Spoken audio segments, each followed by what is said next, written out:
د نبی علیه الصلاۃ والسلام د سیرت متعلق. نبی علیه الصلاۃ والسلام د ولادت نه پس دوی ته فی چې دین دا چا ور کړی وو.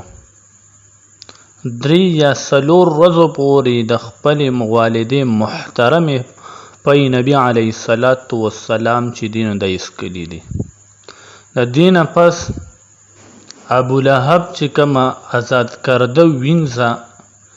سویبا نو نبی علیه الصلاۃ والسلام ته بیا هغوی پې ورکړي دي. د نبی علیه الصلاۃ والسلام تر ابو لهب سویبه چې ده نو دا د نبی علیه الصلاۃ والسلام د ولادت خوشخبری ورته ورکړه، نو په هغې کې ابو لهب د سویبه د خوشحالۍ د لاسه دا ازاده کړه. سویبه د دین مخکې د نبی علیه الصلاۃ والسلام تر حضرت حمزه رضی الله عنه ته هم پې ورکړي وو. دیو جن حضرت حمزه د نبی علیه الصلاۃ والسلام رضاعي رور دی، او د دین پس سویبه حضرت ابو سلمه ته هم پې چې دین دا ورته ورکړي دي. صحیح البخاری شریف یو روایت ته ام المؤمنین ام حبیبه رضی الله عنها دی راوی ده. د فرمایي چې ما د نبی علیه الصلاۃ والسلام نه تپوس وکړو چې د الله رسوله ما اوریدلی دي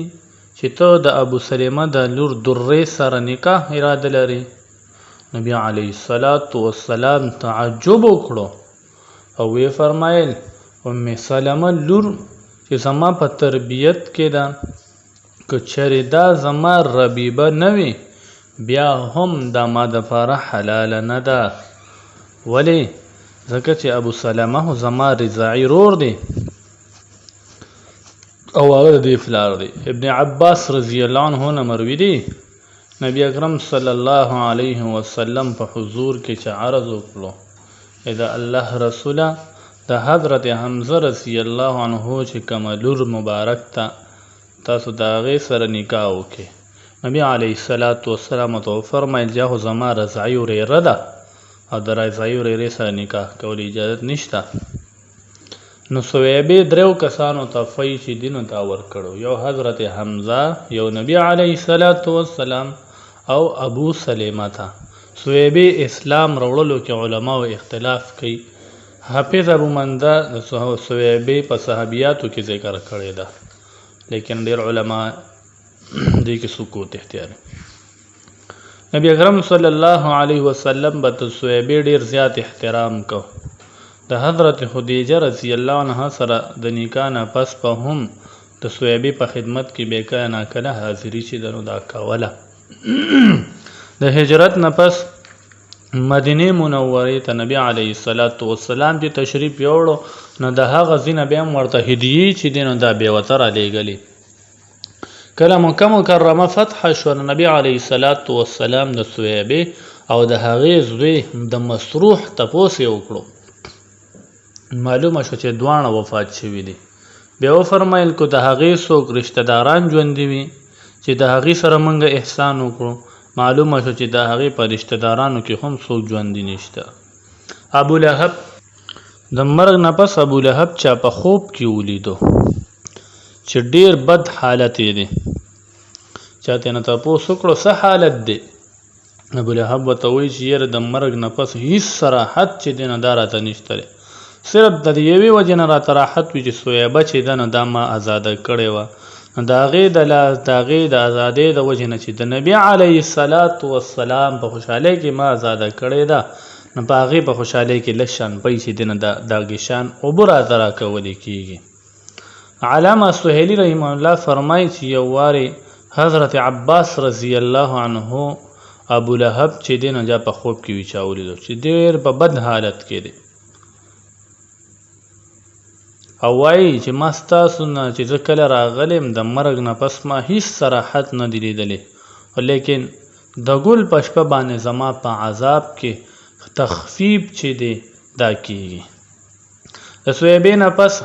حضرت حلیمه سعدیه رضی الله عنها نبی علیه الصلاۃ والسلام ته فی ورکړ. په عربو کې دا دستور و چې د شرفاو خلکو زامن چې وو ابتدا کې به دا باندې ته لیږل چې د باندې هغه صفا او سوتره پي او هغه صفا هوا چې د نه دا وي چې دی د ژبې نه چې دی دا فصیح وي او عربي خصوصیت چې دی ته امتیاز حاصل وي. ابوبکر صدیق رضی الله عنه یو واري عرض وکړو چې یا رسول الله تاسو دا زبان چې دی ژبه چې ده نو ډېره زیاته فصیحه ده. نبی علیه السلام ته فرمایل چې اول دا زه قریشي ما او دویم دا چې ما د بني سعد فی چې دی نو دا ښکلي دي. دې دستور مطابق هر سال د بني سعد ښځې چې دی نو دا به راتلې او پی والا بچي چې دی دا به تلاش کول په مکه مکرمه کې ځان سره به بوتلل. حلیمه سعدیه رضی الله عنها فرمای چې د بني سعد ښځې د پی والا بچو په تلاش کې د مکې مکرمې طرف ته ووتلې. زه زما خاون او زما سره هم د پیو یو بچی و چې مونږ په سوارلۍ باندې سواره شو چې هغه ډېره زیاته کمزورې وه او یو اوښه راکره وه چې د هغې دا حال و چې یو قطره پی چې دی نو دا به یې نه کول. د لوږې د لاسه به موږ شپه نو دا به مو داسې تېره کړه په لږه کې به مو تېره او د بچي به مې دا حال و چې تمام شپه چې ده نو دا به په لوږې د وجې نه به یې جړل. زما په سینو کې دومره پی نه و چې ما بچي له ورکړو. نو ټولې ښځې چې دي دا چې کله مکې مکرمې ته ورسېدې نو د نبي علیه السلام خواله چې به راغلې چې پته به ورته ولګېده چې یاره دې پلار وفات شوی دی او یتیم دی نو هغه چې دی نه هغه به یې پرېښود چې د یتیم نه څه توقع ده چې پلار یې نشته دی به زموږ سره څه خدمت وکړي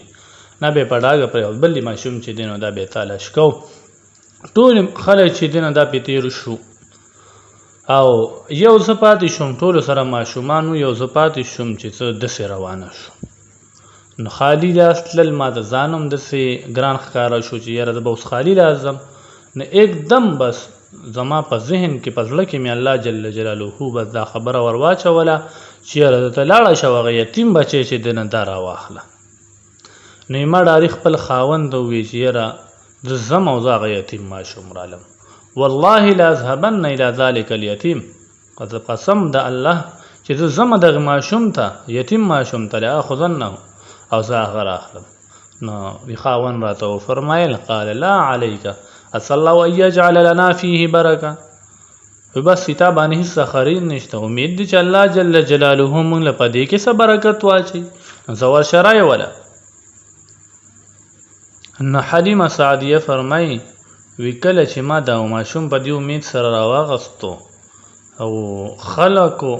خلکو د دنیا ته ما وکړه او ما د الله جل جلاله باندې باور وکړه نو دې ماشوم برکت داسې و چې څنګه مې په غېږ کې راواغستو نو ډایرکټ زما په سینو کې پی چې دی نه دا راغلل او زمونږ چې کومه اوښه وه نو د هغې کې هم پی راغلل. دومره پی به کې راغلل چې ما هم ترېنه وڅکل او زما خاوند چې دی نو هغه هم وڅکو او زما په سینو کې دومره پی راغلل چې د نبي علیه السلام ته مې هم ورکړه او د ده سره بل رضایي رور چې و نو هغه ته مې هم دا پی چې دی نو دا مې ورته ورکړه. موږ دغه شپه چې دا ټولو دغه مدینه مکه مکرمه کې مو تېره کړه شپه مو ښه په ارام او سکون سره تېره کړه او کله چې سار روانېدو قافله روانېده نو ټول سواره شو موږ هم وختو ماشوم چې څنګه مو سورلی ته وخېږو نه هغه بېکاره سورلي وه چې د هغې مخې دا به موږ په چابک باندې را شړله چې د راتلو نه وه اوس داسې روانه وه لکه د براق پره تیز رفتاره وختې جوړه شوه. نو موږ سره چې کومې ښځې روانې وې نو هغه ښځو تپوس وکړې یا حلیمه دا هغه سورلي ده نو موږ ورته ویل چې قسم په الله چې دا هماغه سورلي ده. ویې ویل چې یاره دا خو د دې خو هغه رنګې شان نه دی دا خو جدا شانې دی. نو په داسې حال کې موږ بني سعد چې دی نو دا ورسېدو. په دغه وخت کې د بني سعد په ځمکه کې قحط چې و نو دا راغلی و قحط و خلکو چې بس خلکو به هم خپلې جیلې وشړلې او موږ به مو شړلې د زموږ چیلې چې به راتلې نو مړې به وي او تیونه چې دي نو دا به یې ډک وو د پیو نه او د نورو چیلې چې وي نو دا به وږې وي او تیونه د پیو نه دا به تش وي یو قطره پیو هم پکې نه خلکو چې به دا وکتل چېرې دې چیلې مړې راځي او د پیو نه ډکې راځي نو خپلو دغه ته به یې وی چرواهو ته چې یاره تاسو دا ګډې چې دي نو د حلیمې د ګډو سره یې خوا کې سره وی چې د هغې په رنګ دا هم مړېږي خلکو به داسې هم وکړه خو لیکن زما چیلې دا به مړې راځي او د هغې هغه به وږې راتلې یو قطره پی هم پکې نه و زموږ په هغې کې به پی هم و نو موږ هغه برکت چې دی نه په خپلو سترګو سره دا ولیدو 2 کاله چې کله د دوی پوره شو نو حلیمه رضی الله عنها نبی علیه الصلاة والسلام مکې مکرمې ته راوستو چې خپلې مور ته امانت چې دی نو دا حواله کړي لیکن د نبی علیه الصلاة والسلام د وجود د برکت د وجې نه چې الله جل جلاله په دې کم برکتونه نازل کړي د وجې نه حلیمې رضی الله عنها حضرت امینې ته دا درخواست وکړو چې یاره دا یتیم به څه ورځې چې دی څه ورځې به دا موږ سره بیا ووسیږي موږ سره به وي او په دغه ورځو کې په مکه مکرمه کې وبا هم وه او دې خوا حضرت حلیمې چې دی نو هغې بار بار اصرار هم و چې یاره دا موږ سره پاتې شي نو حضرت امینې چې دی نو د حلیمې درخواست دا منظور کړو چې یاره بس یې دی نو به دې ځان سره د بوتلو اجازت یې ترې نه واخیستو ځان سره بیا بوتلو حلیمې چې دی کله بني سعد ته واپس راوستو څه ورځې تېرېدو نه پس د خپلو رضاعي وروڼو سره بار ځنګل ته چیلې چې دی نو دا شړلې وې او هلته کې بیا شق صدر چې دی نو دا شوی دی بیا شق صدر څو پیرې شوی دی انشاءالله دا تفصیلي واقعه ده